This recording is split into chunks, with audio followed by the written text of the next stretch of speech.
예, 골로새서 1장 15절에서 29절 가운데서 오늘 21절에서 23절입니다. 전파된 복음을 변증하는 내용입니다. 골로새서 이 부분은 사실 성경 전체에 대한 그 핵심 내용이 구속사적으로 볼 때 아주 집약적으로 되어 있는 부분입니다. 요한복음이라든지 뭐 히브리서라든지. 왜 그런가 하면 그리스도의 그 본성, 그리스도의 뭐 탁월성, 우월성 이런 것에 대해서 너무나 자세히 기록되어 있기 때문에 특히 이제 골로새서가 특히 그렇습니다. 그래서 이게 복음 중에 참 복음의 내용이다 이렇게 보시면 되겠습니다. 그래서 우리가 지난 시간에 그 아들에 대한 만물과의 관계, 그 신분에 대해서 말씀드렸고요. 오늘은 이제 아들의 구속사에 대한 목적과 그 결과 부분입니다. 자, 이러한 내용은 결국은 이제 이미 에바브라가 목회를 다 했는데도 불구하고 그 골로새 교회들한테 지금 사실 서신을 통해서 다시 교역하는 내용이잖아요. 따지고 보면 그죠? 그러니까 이것이 뭔가 하면 신명기 5장에서 이제 26장 부분에 일찍 요하나님께서는 모세로 하여금 이스라엘 자손에게 이제 명하신 호레산 언약을 모아평지에서 재교육이죠. 예, 재교육시키기 위해 율법을 변정하도록 섭리하셨다. 그래서 모세가 이미 다 가르친 내용들을 또 새로 태어난 사람들한테 또 가르치듯이 결국은 성령께서 예수께서 다 가르친 내용을 성령께서 와가 또 가르치고 또 누가 바울이 먼저 1차적으로 누구한테 에바브라한테 가르쳤고 또 에바브라가 또 그 골로새 교회인들한테 다 가르친 내용을 또 다시 한 번 더 바울이 서신을 통해서 재교육하는 내용이다. 너무나 맞죠. 그래서 이게 성취를 보는 거예요. 왜 신약이 성취냐, 그죠? 이런 부분은 이제 성취로 설명을 안 하고 그냥 무조건 왜, 예, 그렇죠. 이 교훈 내용만 말해도 뭐 상관없지만은 이게 큰 구조로 볼 때, 왜 끊임없이 성신의 핵심이 언약과 성취 말씀을 통하여 하나님 존재 속성을 계시하신 내용이잖아요. 그죠? 예, 그래서 바로 예, 그렇게 보시면 되겠습니다. 1장 21절에서 23절입니다.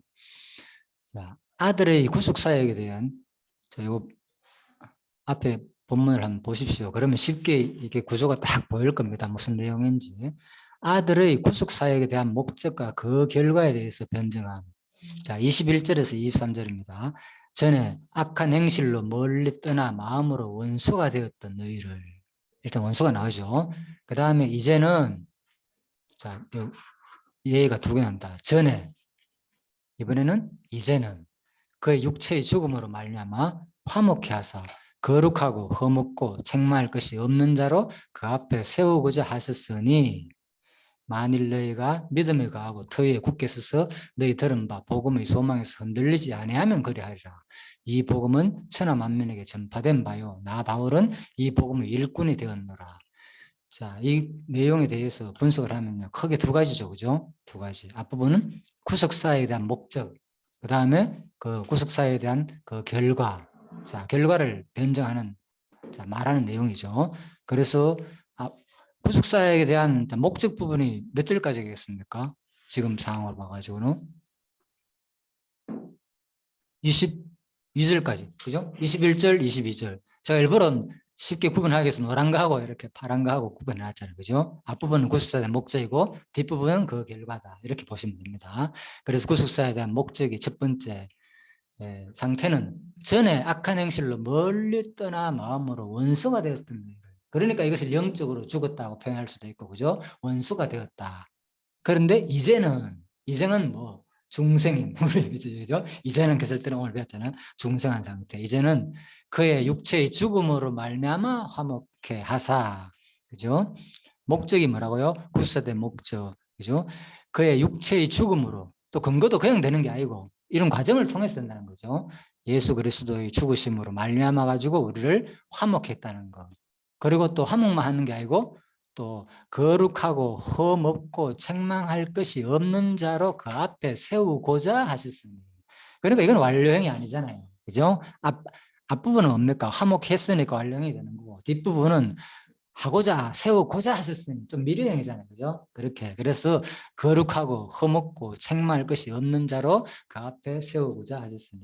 물론 가정 속에서는 이제 그렇게 우리가 된 의미에서 완료형으로 볼 수 있지만은 완전한 완료는 아니잖아요. 그죠? 우리가 하늘나라 가야지 완전히 그 앞에 세운다는 말은 누구 앞에? 마지막에 최후, 그죠? 그리스도 하나님 앞에, 마지막에 보좌 앞에 우리가 쓸 때에 거룩하고 흠없고 책망할 것이 없는 자로 이제 세우고자 하는 것이 목적이 있다는 거죠. 무슨 목적? 하나님의 아들이 우리를, 그죠? 육체의 죽음으로 말미암아 가지고 화목해 하신 그 목적이 바로 우리를 거룩하고 흠없고 책망할 게 없는 자로 누구 앞에 세우는 거, 바로 그 앞에, 그죠? 나중에 부활 승천하신 보좌 앞에, 그리스도 앞에 다시 우리가 선다는 거죠, 그죠? 자, 이것이 이제 구속사역의 목적이다. 읽어보시니까 마음이 어떻습니까? 여러분과 저는 다시 이 앞에 서게 되는 거예요, 그죠? 예, 누구의 공로로? 그리스도의 공로로 말미암아 가지고 흠없고 책망할 것이 없는 자로 세운다는 거예요. 그런데 나 자신을 돌아보면 참 흠없고 책망할 것이 없는 자, 이거 말이 안 되는데 솔직히, 그죠? 그렇잖아요. 그러니까 성경이 너무나도 참 감사하죠. 예? 우리를 흠없고 책망할, 그렇죠. 예. 책망할 것이 없는 자로 세운다는 거예요. 자, 그래서 여기서 이제 21절까지가 빨간 거로 적어놨죠. 구속사역의 목적이다. 이렇게 보면 돼요. 다음 23절. 만일 너희가 믿음에 가하고 터 위에 굳게 서서 너희 들은 바 복음의 소망에서 흔들리지 아니하면 그리하리라. 자, 그런데 그 결과라고 되어 있잖아요. 그런데 여기는 또 만일, 그죠? 네. 어떤 가정문이잖아요. 영어로는 뭐 if 돼 있잖아요. 그죠? 가정문인데 만일 너희가 그렇게 되면 또 이렇게 된다는 거예요. 자, 그래서 근데 본문은 뭐라고요? 그 결과라고 돼 있잖아요. 그 결과.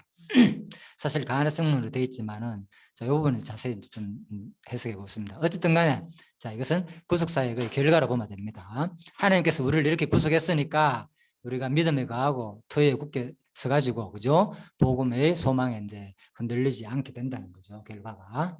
결과를 해석해야 된다는 거죠. 근데 본문 내용은 개역 성경에 보면은 결과적인 느낌이 아니잖아요. 너희가 이렇게 할 때, 만일 그렇게 하면 그렇게 된다. 그랬으니까 결과가 아니고 무슨 조건문처럼 보이기도 하잖아요. 가정 조건처럼 보이잖아요. 이것이, 그죠? 가정문처럼. 자, 그래서 이제 이런 것들도 구체적으로 살펴봐야 됩니다. 자, 이 복음은 천하 만민에게 전파된 바요. 나 바울은 이 복음의 일꾼이 되었느라. 자, 이것도 이 복음은 천하 만민에게 전파되었다. 자, 이런 것들. 자, 일단 전체적인 내용 이제 자, 이 성경 본문을 통해서 일단 대략 우리가 살펴봤고요. 이제는 자세히 한번 살펴보도록 하겠습니다. 전에 멀리 떠나 마음으로 원수가 되었던 우리들, 그죠? 자, 이거는 아까 그랬죠? 과거 상태를 묘사한 내용이다. 전에, 그죠? 그래, 죽었던 이런 표현들 다 과거 상태죠. 자, 그래서 본절에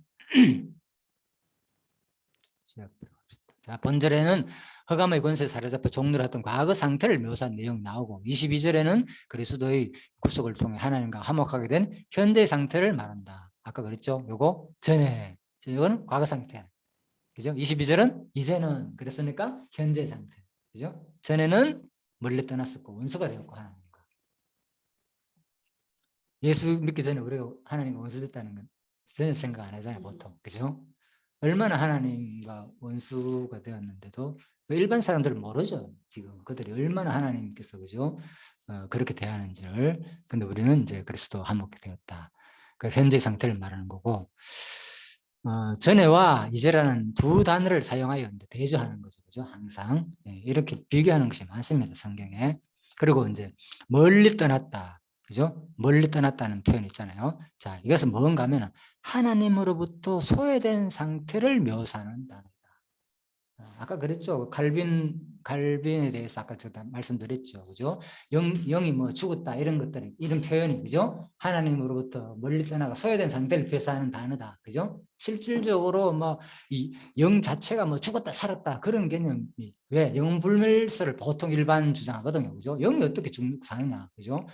우리 영은 영원하잖아요. 그죠? 그렇잖아요. 그런데 죽었다 살아는 좀 이상하잖아요. 그래서 일반적으로 영은 불멸설을 그러거든요. 그래서 이 상태를 표현한 말이다. 하나님으로부터 소외된 상태. 그죠? 근데 성경에 아까 그랬잖아요. 에베소서에, 그제? 죽었던, 아까 마태복음 것도 죽었던 그런 표현도 있으니까 이제 그걸 가지고 완전히 죽었다가 뭐 살았다 이런 표현들 하기도 하고, 그죠? 그래서 그런 걸 정확하게 우리가 앞으로 또 정립할 필요가 있겠죠. 그걸 내가 소개해 드리는 거예요. 그리고 하나님부터 뭐라고요? 멀리 떠난 상태, 소외된 상태. 이거는 무슨 상태냐? 원수된 상태인 거예요. 사실 우리가 이 안에 있어도 따지고 보면은 하나님하고 멀리 떨어진 상태는 다시 우리가 원수된 상태가 되는 거죠, 사실은. 그죠? 자, 근본은 아니지만 이제는. 자, 그래서 이 원수로 번역된 이 말은, 원수가 뭡니까? 정오란 뜻이잖아요, 정오. 그죠? 상당히, 그러니까 이런 우리가 하나님께 멀리 떠나는 게 얼마나 두렵고 떨리는 일인지 모르죠. 그죠? 멀리 떠나지 않고 내가 지금 하나님을 기억한다는 것은 너무나도 감사한 일이죠.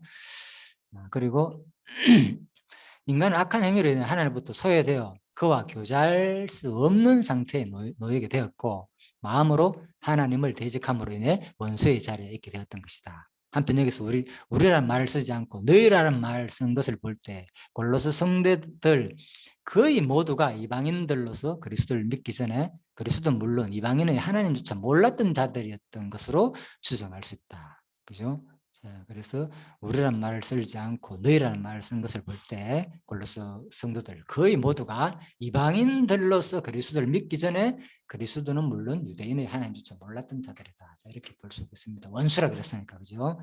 그리고 22절, 이제는 그의 육체의 죽음으로 말미암아 화목케 하사 너희를 거룩하고 흠 없고 책망할 것이 없는 자로 그 앞에 세우고자 하셨으니. 자, 그의 육체의 죽음으로 말미암아. 자, 신약에서는 분명히 나죠. 소마, 사륵스 이런 말들이 이제 육체의 뜻이고, 아까 전에 이제 그 구약에서는 뭐겠습니까? 예. 자, 아무튼 네. 그래서 이제 이 육체의 죽음으로 말미암아 우리가 이제 어떻게 될까요? 화목케 하사. 그냥 내가 화목이 된 게 아니고 누구? 그리스도의 죽으심으로, 그죠? 화목이 됐다는 거죠. 그죠? 그 신약에서는 어떻게 생각하나요? 바사락했죠. 아까 생각이 어떠나, 그죠? 구약에서는 피부, 가죽, 그 바사락을 했잖아요. 그죠? 자, 구약에서는, 신약에서는 이제 소마, 사륵스 이런 뜻이고, 자, 그래서 이것은 그의 살의 몸 안에 죽음을 통해, 자, 이런 뜻이거든요. 원어적으로 번역한다면 그의 살의 몸 안에 죽음을 통해, 이러한 중첩적 표현을 사용한 이유가 뭐냐? 초대교회 시절부터 유포되어 있었던 그리스도 육체가 아닌 영이라는 주자, 그죠? 그래서 여기서 그의 육체의 죽으심으로 말미암아 가지고, 자, 번역은 이래 해놨지만은 여기 막 소마도 나오고 사르코스, 그죠? 여기 나오잖아요, 그죠? 소마하고 사르코스 두 가지가 같이 나오잖아요. 하나는 살, 하나는 몸, 그죠? 예. 그래서 두 가지 단어가 동시에 이렇게 굳이 나올 필요가 있느냐, 그죠? 한글에서는 하나로만 번역해놨는데, 그죠? 이렇게 한 이유가 뭔가, 초대교회 당시에 계속 신령한 존재다, 예수님은 육체를 부인하는 이런 게 있었거든요, 그죠? 그러다 보니까 육체의 죽음을 겪지 않고 다만 죽은 것으로, 심지어는 예수 그리스도는 육체의 죽음을 겪지 않고, 그죠? 그냥 죽었다는 거예요, 그죠? 그래서 이런 것들을 이제 가연설이다 이렇게 표현을 하거든요, 그죠? 그래서 실질적으로 육체의 죽음을 겪지 않았다고 보는 거, 자, 이런 것을 염두에 두고 하는 말이다. 가연설은 실질적으로 육체의 죽음을 겪지 않았고 그리스도를 해석하는 주장이다, 이렇게 보시면 되겠습니다.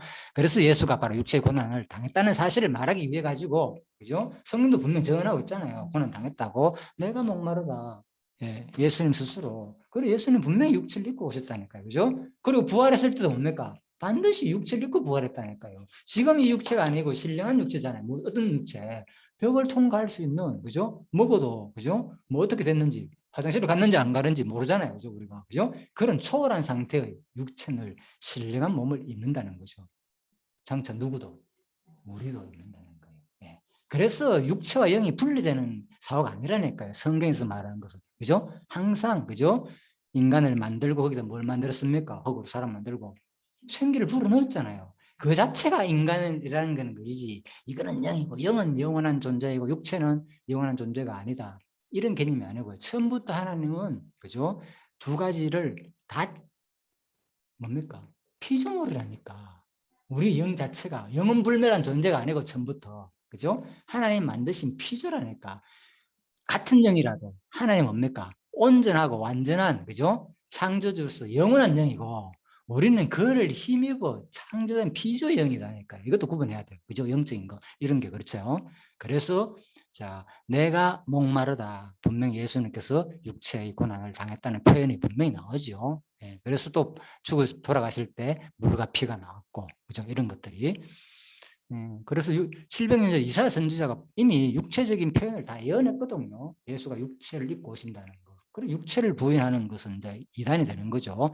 이사야 53장에 보면 그는 뭡니까? 주 앞에서 자라나길 연한 순 같고 마른 땅에 나온 줄기 같았어. 보십시오. 고운 모양도 없고 풍채도 없은즉 우리 보기에 흠모할 만한 아름다운 것이 없도다. 그러니까 영화에 나오는 아주 예수님이 멋있게, 그죠? 머리를 쫙 가지고 뭐 서양인으로 해가지고 막 멋있게 생기는 거, 잘생긴 그런 폼은 아니겠죠. 키도 늘씬하고, 그죠? 근육도 있고. 일단 성경은 아주 보기에 풍채도 없고 고운 모양도 없고 헐모할 만한 아랑곳이 없다고 표현되어 있거든요. 자, 그래서 그가 찔리면 보십시오. 분명히 육신이니까 찔렸잖아요. 그죠? 우리 허물을 인하며 그가 상함은 우리 죄악을 인함이라. 예. 그래서 이런 이사야서에 볼 때 어떻게 놀랍잖아요. 그죠? 예수님 오기 전에 한 700년 전에 기록한 말씀인데, 그죠? 그대로 이 이사야서의 내용이 누가 읽어봐도 이거는 예수에 대한 모형으로 돼 있잖아요. 이렇게 성경에 보면. 그래서 성경신학이 일반 개혁신학과의 차이점이 뭐겠습니까?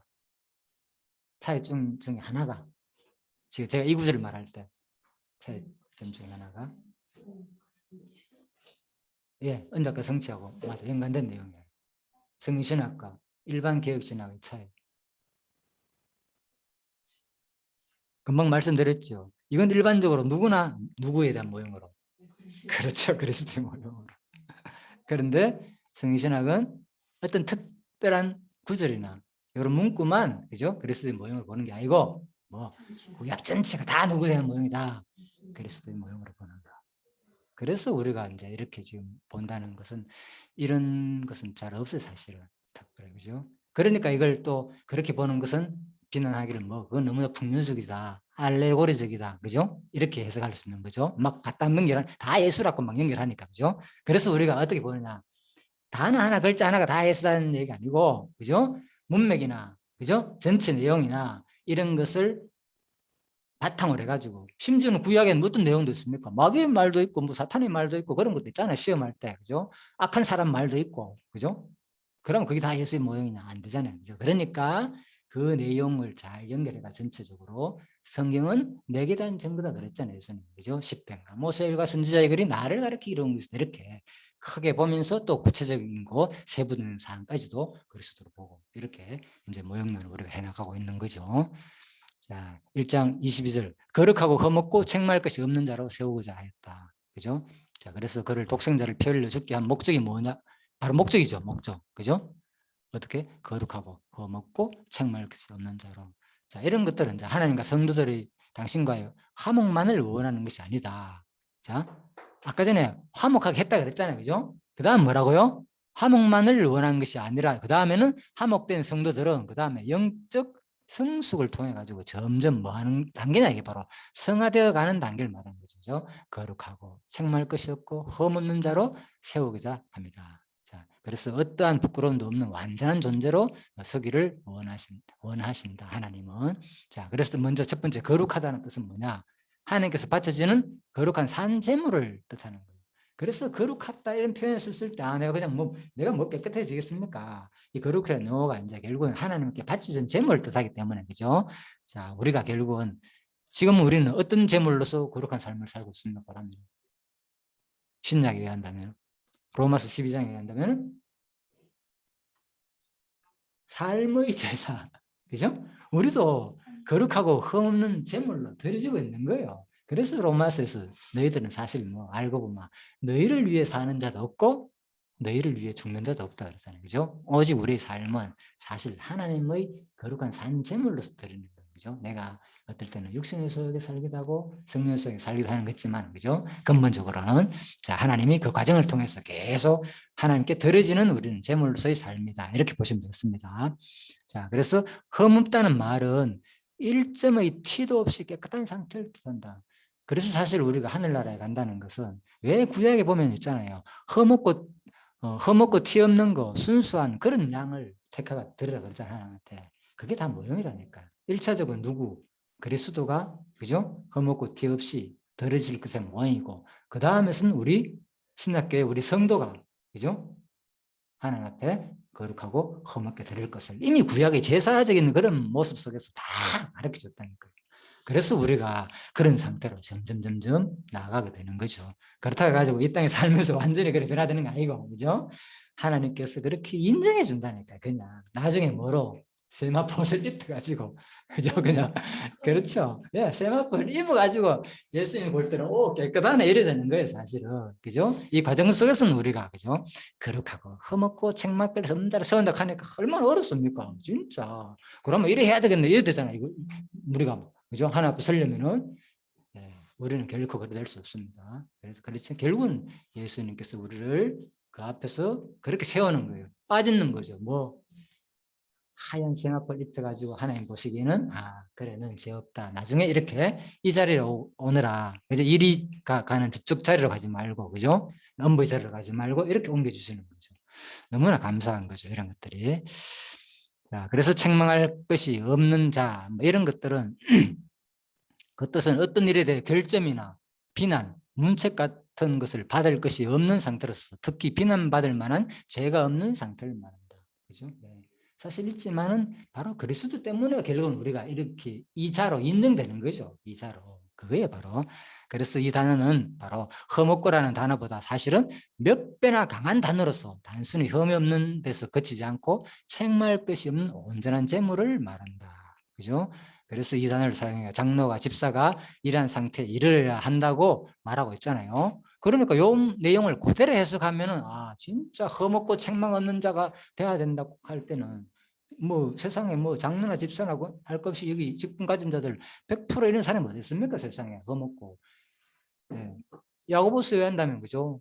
율법 90개 지키다 그중에 뭐 한 가지라도 613항목이라 그러지만 그중에 한 가지를 어기면 다 어기는 거다 마찬가지 논리인데 이 세상에 어떻게 거룩하고 험한 자가 있습니까? 그죠? 그래서 이것이 뭔가 하면은 그리스도께서 인정해 주시는 우리 온전한 제물로서의 의미지. 그죠? 내 본질로서 그렇게 된다는 것은 아니겠죠.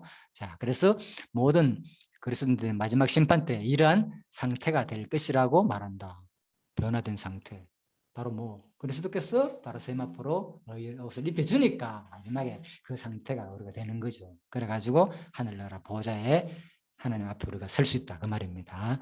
그래서 이 세 개의 형용사는 바로 성화 과정을 묘사한 단어이다. 그죠? 성화 과정. 그리스도의 재림시, 그리스도와 같이 변하게 될 성도들의 영광스러운 모습이 바로 성도를 부르신 하나님의 목표이고 또 십자가의 목표라고 이야기하고 있다. 자, 그래서 우리가 마지막에 최후에 그죠? 이런 상태로 하나님께서 우리 인정해 준다. 이렇게 보시면 되겠습니다. 로마스 8장에 그죠? 그래서 미리 정하신 것들을 부르시고 또 부르신 자들을 어렵다 하시고 어렵다 한 자들을 영화롭게 하셨느니라. 그죠? 최후 상태를 말하는 거죠. 이 과정 속에서는 부르시고 어렵다 하시고 우리 과정 속에서 이렇게 에베소 4장에서도 그죠? 바로 온전한 사람을 이루어 그리스도의 장성한 분량이 충만한 데까지 이르리니 그죠? 예, 그래서 이 성화는 하나님이 뭡니까? 정해놓으신 분량만큼이에요. 사실 이것도 그죠? 반드시. 그래서 우리가 그 분량을 경험하면서 하는 거예요. 예, 저 사람 상대방을 탓할 필요도 없고 나에 대해서 너무 잘할 필요도 없고 하나님 주신 분량이구나. 자, 그래서 죽은 자의 이제 부활 부분에서 아까 다뤘죠, 그죠? 우리가 나중에 하나님이 우리를 마지막에 그렇게 이제 하늘나라에 앉힌다는 그 과정입니다. 자, 이제는 그 육체의 22절 죽음으로 말미암아 화목케 하사 너희를 거룩하고 흠없고 책망할 것이 없는 자로 어떻게 했다고 마지막에 세웠다 그랬잖아요. 근데 이 세웠다는 의미는 뭐냐? 세웠다는 의미. 자, 이것은 곁에 두다, 가까이 두다라는 뜻이다. 세웠다는 의미. 그죠? 일차적으로 마지막 심판 때 성도들이 부끄러움과 두려움 없이 뭐 하게 될 내용이냐 이거는 하나님 앞에 서게 된다는 거예요. 네, 지금 그죠? 하나님 앞에 선다니까 너무 좋아가지고 지금 평안해가지고 지금 잠이 오는 말이지. 자, 우리가 하나님 앞에 예, 가까이 두다, 세운다는 말은 어디에서 어디로 뭐 옮긴다는 거잖아요. 곁에 두었다. 그죠? 가까이 두다. 그죠? 그래서 하나님 앞에 서게 될 것이라는 미래적 의미를 갖고 있다. 그렇지만은 우리 뭡니까? 그리스도의 매일의 삶이 하나님이 받으실 만한 뭐라고요? 영적 예배의 삶이 되기 때문에, 그죠? 바로 현재적 의미도 있다는 거죠. 그죠? 그래서 우리가 항상 하나님 앞에 세우자 하는 거. 그죠? 그래서 사실 뭡니까? 나중에 하나님 앞에만 서는 게 아니고 지금도 이거 신학적으로 뭐 합니까? 하나님의 무슨 성이라 그래요?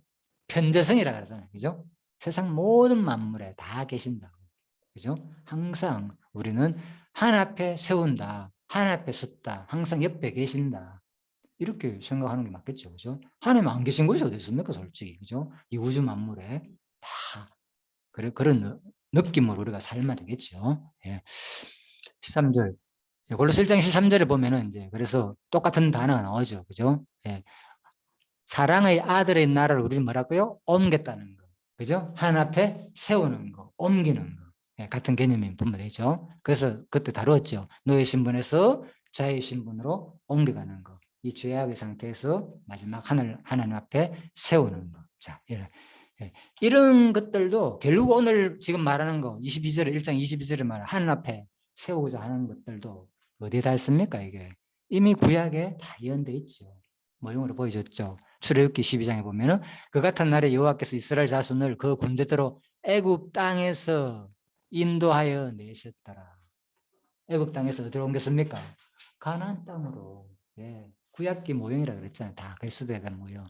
이런 것들은 죄악의 상태, 노예 상태에서, 그죠? 맞잖아요. 노예 상태에서 자유의 상태로 옮기는 거잖아요. 가나안 땅에 하나님이, 그죠?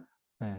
이스라엘 나라 왕국을 세워가지고 자유의 상태로 옮기는 그것은 장차 구약 시대 이런 모습들은 장차 신약 시대에 우리가 뭐 과거에 어디에서 흑암의 권세에서 건전해서 하나님 사랑의 아들 나라로 옮기는 거, 그죠? 어디, 그죠? 과거에 그러한 모습으로 그런데 이제는 어디 책망할 것이 없는 자로 그 앞에 세우고자 하는 거. 예, 이런 내용들이 전부 다 구약의 언약이 성취되는 사건인 거죠. 그래서 놀라운 거예요. 그래서 구약을 누구에 대한 모형으로 보냐. 아까 봤잖아. 출애굽기 12장 이후 예수 얘기가 어디 있습니까? 예수 얘기가 없잖아. 근데 이게 알고 보니까 누가 관계된 내용이에요. 전부 그리스도가 와가지고 우리를 구속해가지고 뒤에 하늘나라에 세우자는 그 내용이었잖아요. 이것들이. 구약이. 출애굽기가 그 얘기라니까.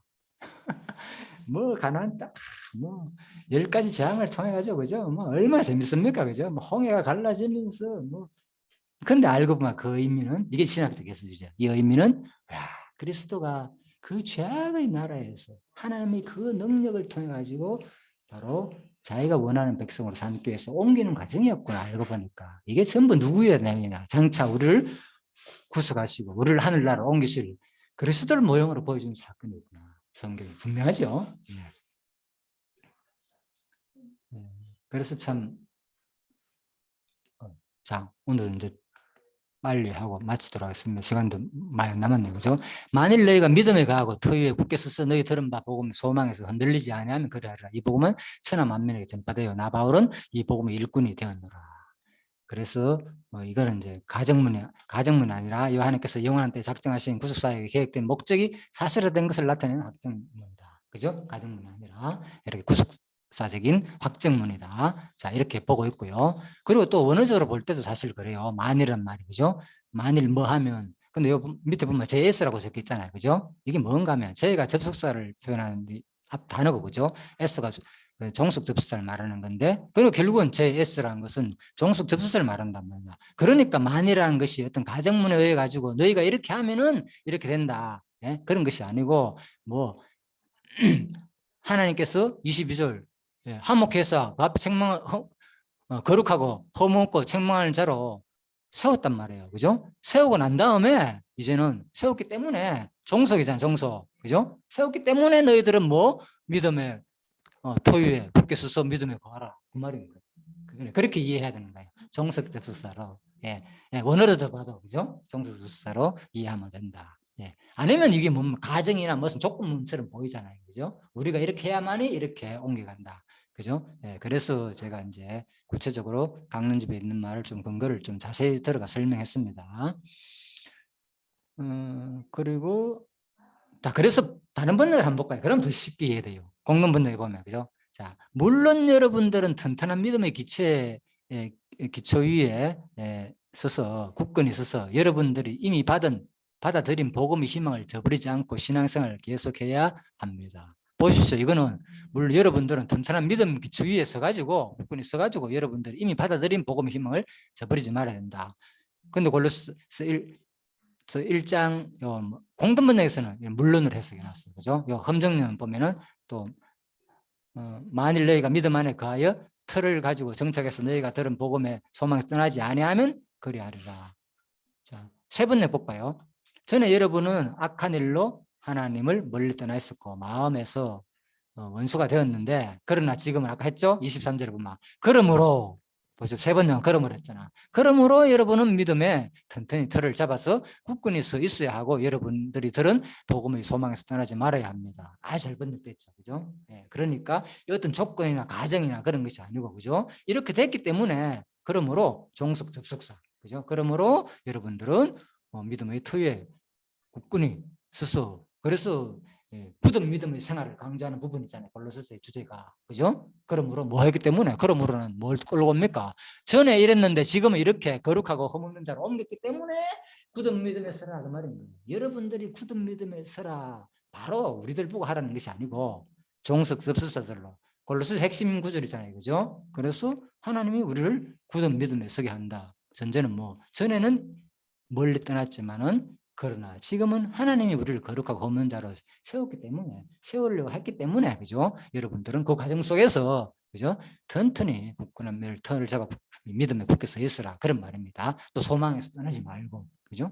그래서 여러분과 제가 사실 이 소망을 떠난다는 것은 엄청난 불행인 거죠. 그죠? 그래서 하나님 주시는 이 소망 떠나지 말고 굳건히 그 과정 속에서는 그래서 이런 것들은 이제 신분이 변화된 자에게 주는 겉면으로 보면 되는 거예요. 어디에? 전에는 이랬는데 그러나 지금은. 그죠? 신분이 변화된 자에게 주는 하나님의 교훈이다. 골로새서는. 그죠? 자, 이렇게 보시면 되겠습니다. 이 복음은 하늘에 있는 모든 피조물에게 전파되었으며 또 보십시오. 여기 보면 이 구절도 뭡니까? 하늘에 있는 모든 피조물에게 전파되었으며 하늘 아래에 있는 그래서 또 세 번째 보면은 아까 만민에게 전파되었다 했잖아. 아까 전에 여기 보시오. 계획성경은 만민에게 복음이 전파되었다. 천하 만민에게. 천하는 하늘 아래를 말하는 거잖아요. 그죠? 천하. 하늘 아래에 있는 만민에게 복음이 전파됐다고 했지만 세 번역에 뭐냐? 모든 피조물에게. 그리고 이제 원어에서는 이게 피조물로 되어 있는 거예요. 모든 그죠? 피조물로. 그래서 그런데 왜 개혁성경이란 만민에 그러느냐? 결국은 이제 모든 피조물에게 전파됐다고 하니까 그들이 나 바울은 이 복음의 일꾼이라 그랬으니까 모든 피조물에게도 복음을 전파하기 위한 일꾼이 돼버리잖아요. 만약 이걸 피조물로 번역했으면 원어가 그렇게 될지라도 그죠? 그래서 개혁성경은 조금 의역을 해가 그죠? 그냥 만민에게 복음이 전파되었다. 그렇지만 또 어떤 것들은 원어를 따른 것들은 그죠? 그냥 모든 피조물에게 복음이 전파되었다. 그렇지만은 사실 또 이 개념이 틀린 건 아니에요. 그죠? 왜 그런가 하면요. 그래서 이제 우리가 이제 복음이 전파되가 우리가 아까 자유를 얻었다는 그걸 생각해 보라는 거고, 그죠? 만일, 자, 로마서 8장에 보면은 피조물의 고대한 바는 뭐라고요? 하나님 아들이 나타나는 것이다. 그죠? 그 바라는 것은 피조물도 썩어짐의 종로를 하는데 해방되길 바랍니다. 그죠? 그러니까 결국은 사실은 이제 여기서 분명히 이제 직접적으로 사도 바울이 피조물한테 복음을 전가한 건 아니지만은 사실 피조물 조사도 뭐 하고 있다. 그죠? 이 회복되기를 빨리 그리스도의 나라가 오기를 고대하고 있다니까요. 아까 그랬잖아요. 누구 때문에 고난을 당하고 있습니까? 만민이 땅과 피조물이 누구 때문에 저주를 받았어요? 그들이 잘못한 거 아니잖아요. 그죠? 인간 때문에. 아담의 타락 때문에 그래 됐잖아요. 그죠? 그 이해라니까. 그래서 피조물도 회복되길 바라고 우리도 또 결국은 구속을 기다리고 자 그렇게 보시면 되겠습니다. 자, 그래서 여기 보면 모든 여기 나오잖아요. 원어는 그죠? 만민으로 번역된 파사 크티세이는 모든 피조물이라는 뜻인데 여기서는 모든 인격적 피조물 즉 인간을 지칭한다. 그죠? 인격적 피조물 근본 뜻은 인간을 지칭한다. 그래 여기서 보면은 자, 아까 세 번역하고 비교했죠, 그죠? 예, 이 복음은 그죠? 하늘 아래에 있는 모든 피조물에게 전파되었다. 이렇게 세 번역은 번역됐고 범정역하고도 예, 예, 모든 창조물에게 선포되었다. 요 만민을 그죠? 예, 다 이렇게 피조물과 창조물에게 예, 약간 달리 번역했죠. 자, 그리고 마지막 23절입니다. 나 바울은 이 복음의 일꾼이 되었노라. 자, 일꾼이란 말은 그죠? 디아코노스 그죠? 자, 그래서 주인의 명령을 바로 이 일꾼이란 말은 뭐라고요? 주인의 명령을 수행하는 사람, 시중드는 사람, 그죠? 디아코노스는 주인의 명령에 절대적으로 복종하고 그의 명령을 수행하기 위해 최선을 다한다. 그래서 우리가 항상 마지막 보면 그렇죠. 과정이 자유를 했는데 이제는 그죠? 우리가 중생의 결과가 마지막에 오늘도 공부했지만 그죠? 바로 이제 오히려 다시는 죄에서 자유를 했지만은 다시 뭡니까? 그리스도의 종으로 들어가는 거라 그랬잖아요. 중생이는. 그런데 또 여기서도 뭡니까? 이렇게 너희들을 자유를 냈지만 사실 나는 자유자이지만은 자유자인데 나는 다시 뭐 이제는 복음의 일꾼이 되는 거예요. 그죠? 그게 또 자유가 포함되는 개념이죠. 그죠? 그래서 아까 전에 그 마세다 그 요소에서 그 자유를 얼마나 그죠? 저항과 자유를 통해 가지고 얼마나 저항을 통해서 자유를 갈구했습니까? 이스라엘 민족들이 그죠? 로마 차에 있을 때 마지막에 그죠? 그 아까 960명이 살아 마지막 자살까지 해가면서 그죠? 얼마나 자유를 바라봤겠습니까? 그런데 바로 우리가 이 자유를 얻었잖아요. 우리는 그죠? 이 자유를 얻었고 육체적인 자유뿐만 아니라 그죠? 지금 우리는 얼마나 좋습니까? 일제차에 있는 것도 아니고 너무나 좋은 시대에 지금 태어나가지고 바로 그리스도의 복음으로서 다시 한 번 더 이 자유를 우리가 참 누렸으면 하는 바람입니다. 자, 오늘 1장 23절까지 그죠? 네, 하고 시간이 다 되었습니다. 자, 장로님 네, 기도해 주시고 마치도록 하겠습니다. 남영재님 기도 한번. 네, 남영재님 불씨 기도 해야 한번. 없어요. 아니